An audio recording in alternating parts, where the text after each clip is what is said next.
The reality was, if I didn't have as much stuff to manage, then I could actually be present. Hey guys, if you find yourself like I did several years ago, feeling anxious and overwhelmed by your home, and you are wondering, how do I start decluttering? Let me tell you, I'm here for you, my friend. So grab your cup of tea or your coffee. Let's chat. First, you want to know your why. Our why is going to be different for each of us. The importance of determining your why is so that you can revert back to it. Okay, mom brain, losing my words. There will be seasons when decluttering feels easy, and there will be seasons when decluttering feels hard. And so knowing your why can help provide motivation. Hey guys, Lindsay from the future here. As a total YouTube newbie, I made a rookie mistake and I accidentally moved the camera mid-film. So I wanted to apologize in advance. Much of the footage in this video is a little bit out of frame and I'm sorry for that, but I will continue to work and improve. And I thank you so much for being here and sticking around. The goal for decluttering isn't about trying to become a minimalist and have like a set amount of items in your home. If that's what you want, great. But for most of us, decluttering really is about being intentional, making sure that the things in your home, the items in your home serve you either through function or through enjoyment. And so I want to encourage you to look for your why. And usually it's not that first top, more superficial reason.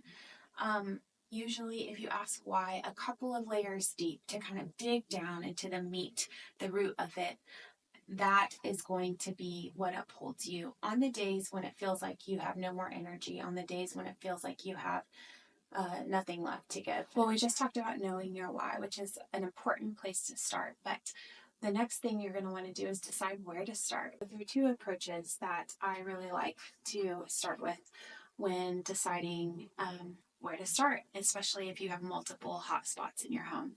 So the first is room by room. And I break this down in the guide, but room by room is very self-explanatory. You're going to tackle one room at a time until you feel like it's totally done before moving on to the next spot. And what this does is it kind of gives you a space that feels done, feels complete. And what I would suggest is to start in a spot that you see frequently, maybe like your bedroom. That's where you wake in the morning or you wind down at the end of a busy day. Another great spot might be like a common area. So either a kitchen or a living room or a dining room, maybe a place that you gather frequently, because you want to look for a place that you're going to see every day. And as you make those decluttering wins, you can celebrate it and be like, man, this space still feels good. So the visibility container matrix is prioritizing a small area that you see frequently. So maybe it's like your bathroom medicine cabinet that you open every single day, but it's a small enough cabinet that you can pretty quickly get through it. That is going to give you some motivation and some encouragement as you make these wins in these small spaces, and you're going to feel motivated to tackle the next win. As you strengthen those decluttering muscles, you're moving on towards a space that is maybe bigger or less frequently visible. And so you would eventually work your way through the house to, like, say, the garage or a shed in the back of the house or a storage shed, which is infrequently visible. We've determined our why, we've determined where we're going to start, and then lastly, we're going to use my T.R.I.M decluttering method. And this is something that I've over the years kind of honed into a method that's worked for me. And so you're going to start with one of the easiest things that you can, trash. And I love starting with the trash because it really is like a no-brainer decision process. You really don't have to think a lot about the expired coupon because it can go. A lot of times there's more than you think, but often this stage doesn't take very long. And so once you're done with the trash, you're going to move on to rehoming lost items. So these are things that you know where they go in your home. Let's say I'm working on this bookshelf and I realize that this book, which actually does need to go back to some friends, doesn't belong in here. And so I'm going to just go walk and take this book and go put it in the spot that I've determined. I have a little bag that I hang by my back door. And so I'm going to go take this and put it in to give back to the person who lent it to us. And so that's rehoming lost items. It's not something I had to think about. It's not a decision I had to make. I knew where it went. I just need to go do it. So I'm going to pick it up and go do it.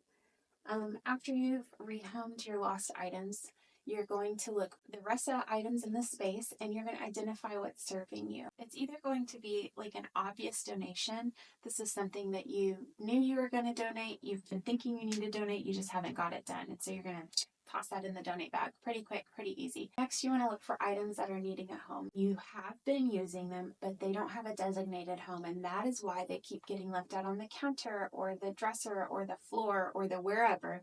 And that's why they look like visual clutter. So you want to make sure to go find and assign that item a home. One of the things that is helpful is to think like, where do you naturally use that item? Do you use it in the kitchen? Obviously, a steak knife isn't going to do me good in the bathroom. And so the steak knife would belong in the kitchen with the other kitchen tools. So think where you use the item, where would it naturally occur to put it back. And sometimes you might determine a home, but you go to put it there and you realize that there's no space. And so if that container that you're using, and when I say container, I mean a shelf or a bin or a bag or a box or a closet, anything literally can be a container. Even your whole house is technically a container. Because if you think about it, when we fill up our house and we no longer have room in our house container, then we go often and buy a storage shed or rent a storage shed. And so anything that holds or an item can be set on can be viewed as a container. So let's say that you find a place that you want to go put that item and you go to there and the bin is full. So something has to come out or you have to consider finding a different home for it, which is fine too.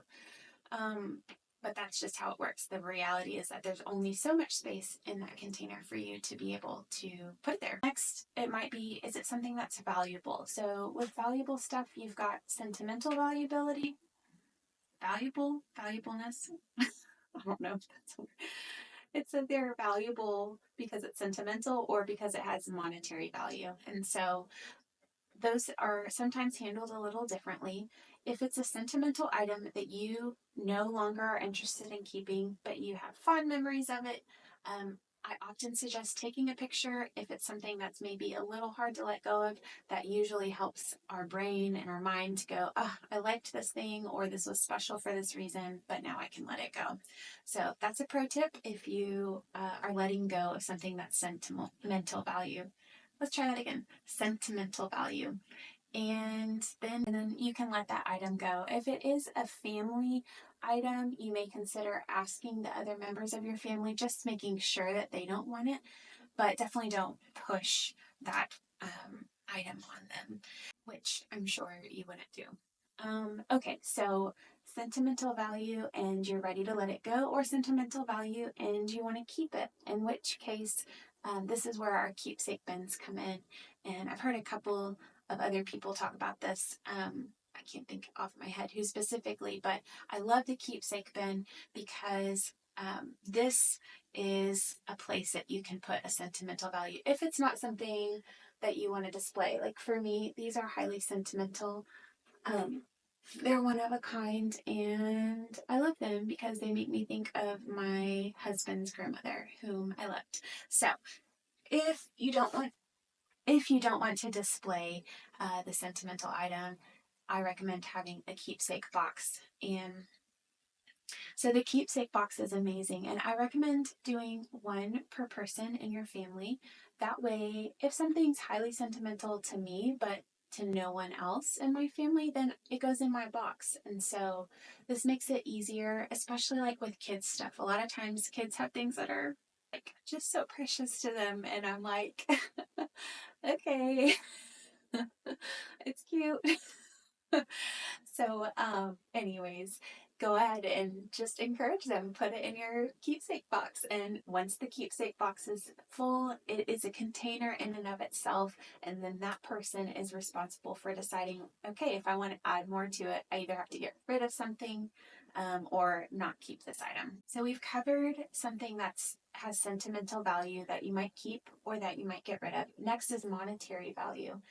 And so for something that is monetarily valuable, you've got a couple of options.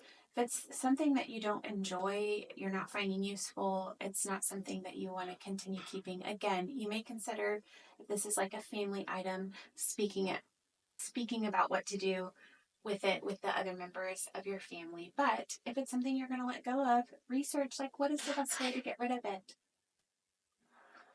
If it's something you're going to let go of, research what's the best way to get rid of it, and meaning selling it, auctioning it, something like that. And if it's something that has monetary value, but you do want to keep it, you want to make sure that you're storing it in a way that will preserve the value.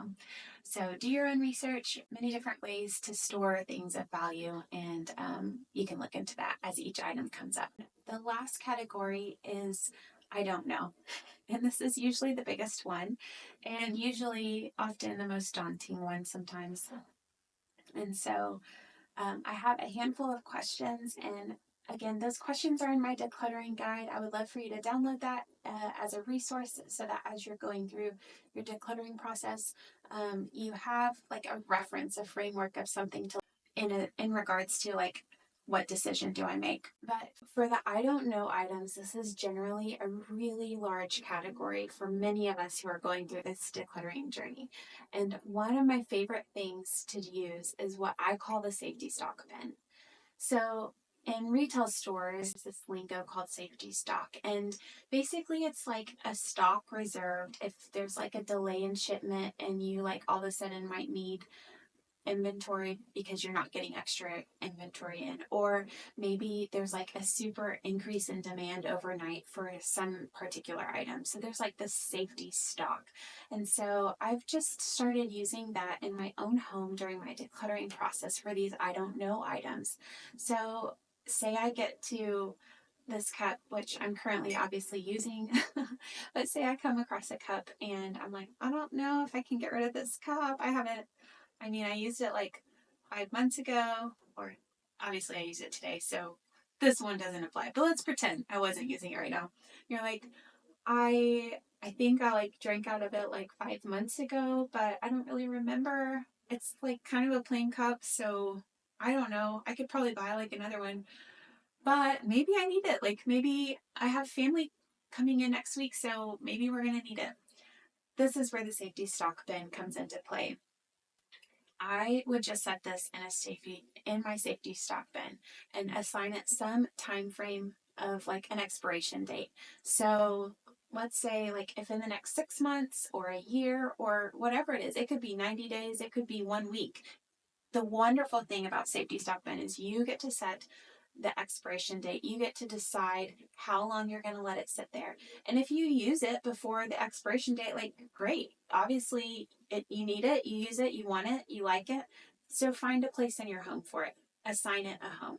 But if by the time the expiration date comes, you haven't used that item, then you can much more freely and much more easily feel good about letting it go.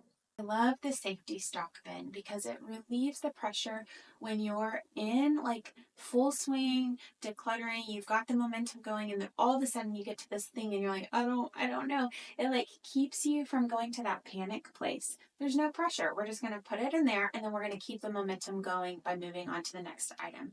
Because remember, one of the big things about this trim method is we're going to deal with each item at a time, one item at a time. Lastly, tossing the trash, rehoming the lost items, identifying what is serving you and what is not serving you in this season of life. Then, based on what you've kept, you're going to mind your limits. So, going back to our container example, everything in your home is a container. My shelf is a container. This floor is a container. My desk over there is a container. And so you want to be mindful of the limits. If I can no longer fit things on my shelf reasonably without having to shove it in, then I'm at a point where I need to declutter again. And I may want to consider getting rid of what I have. So just using my shelf here as an example.